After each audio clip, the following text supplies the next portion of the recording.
여기 사랑하는 사람을 떠나보내고 이른의 나이로 홀로 서기를 시작하려는 남자가 있습니다. 오랜 세월 안과의로 살아왔고 강연과 출장으로 힘든 점 없이 아내의 내조로 편안하게 생활해왔던 그는 암으로 아내를 잃고 홀로 살아갑니다. 1년간 아내가 투병하면서 남겨놓은 편지와 그녀의 흔적들에 대한 소소한 정리들을 해놓았음에도 그는 한몸같이 그의 생활에 맞게 모든 것을 준비해준 아내의 빈자리가 크게 느껴졌죠. 홀로 남아 집안일을 하려고 해도 어디에 무엇이 있는지 알 수가 없어 물건을 찾아다니기 일쑤였습니다. 그렇게 여러 번 시행착오를 겪고 나서야 집안 어디에 무엇이 수납되어 있는지를 파악했습니다. 그가 생활하면서 필요한 가장 기본적인 것들을 행하는 데 있어 손쉽게 해결되었던 일이 아내의 부재로 인해 모든 것이 마비되었던 것이죠. 옷을 입는 것에서부터 출장이나 학회를 가기 전에 입어야 하는 와이셔츠며 아침 식사, 저녁 준비, 쓰레기 분리수거, 은행 업무 등 모든 것이 최대의 난관으로 다가왔습니다. 사랑하는 아내가 쓰던 유품을 정리하는 것만으로도 마음이 텅 비었을 순간에도 그가 맞닥뜨려야 하는 것들이 너무나 많았습니다. 아내에게 말을 하지 않아도 척척 자신에게 주어졌던 것들이 사실은 아내의 배려였고 사랑이라는 것을 그는 많은 것을 경험하면서 알게 되죠. 그녀의 목소리가 곳곳에 묻어나듯 남편은 아내가 떠난 후 밀려드는 외로움과 쓸쓸함을 뚫어내고 노년에 홀로 서기를 시작합니다.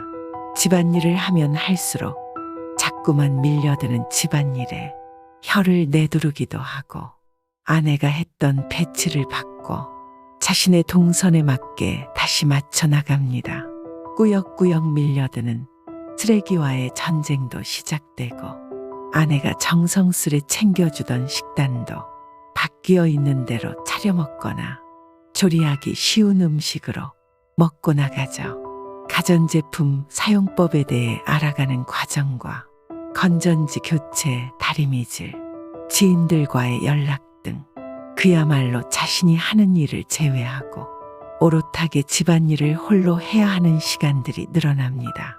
그녀의 아내가 자궁경부암을 진단받고 치료를 하는 시간 동안 아내는 남편에게 많은 것을 가르쳤지만 그럼에도 그녀가 미처 손 쓸 수 없었던 것들을 그는 하루하루 경험하고 있었습니다.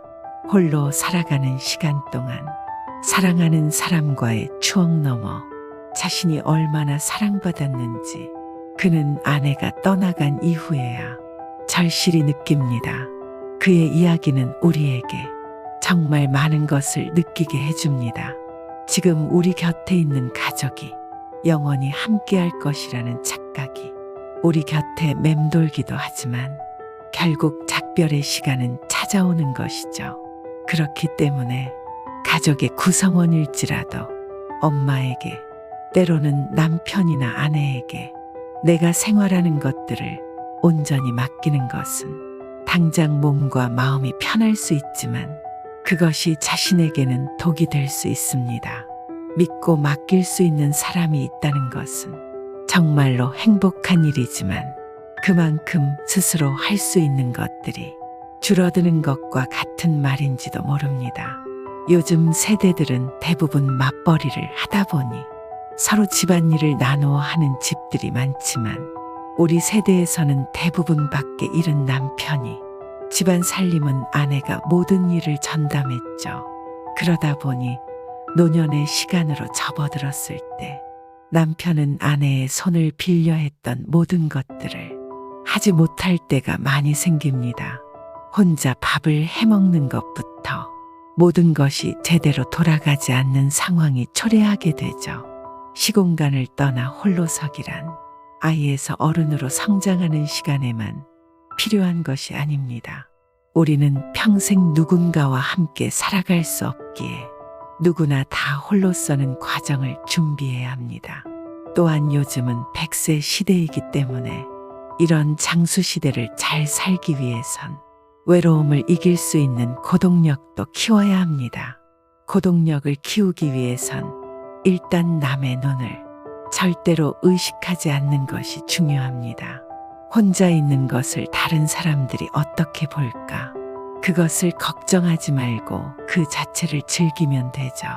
식당에 가서 혼자 밥을 먹는다거나, 카페에 가서 혼자 커피를 마신다거나, 집이 아닌 다른 곳으로 혼자 여행을 떠난다거나, 누군가와 함께 했던 일상의 모든 일들을 차츰차츰 혼자서도 실행해보며 우리가 홀몸이 될 때에도 적응할 수 있는 힘을 우리 몸에게 천천히 길러주는 것입니다. 다만 오해해서는 안 됩니다. 홀로 서기를 연습한다는 것은 절대 고립된 생활을 해야 한다는 것은 아닙니다.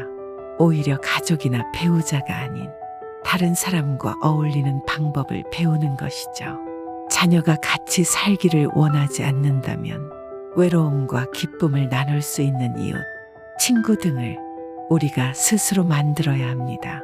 또한 자신에게 맞는 취미생활이나 우리가 늙어서도 사회에 기여할 수 있는 일을 찾음으로써 새로운 공동체에 편입하기 위한 노력도 절대 게을리해서는 안 되는 일이죠. 우리는 이러한 홀로서기가 절대로 낯선 일이 아닙니다.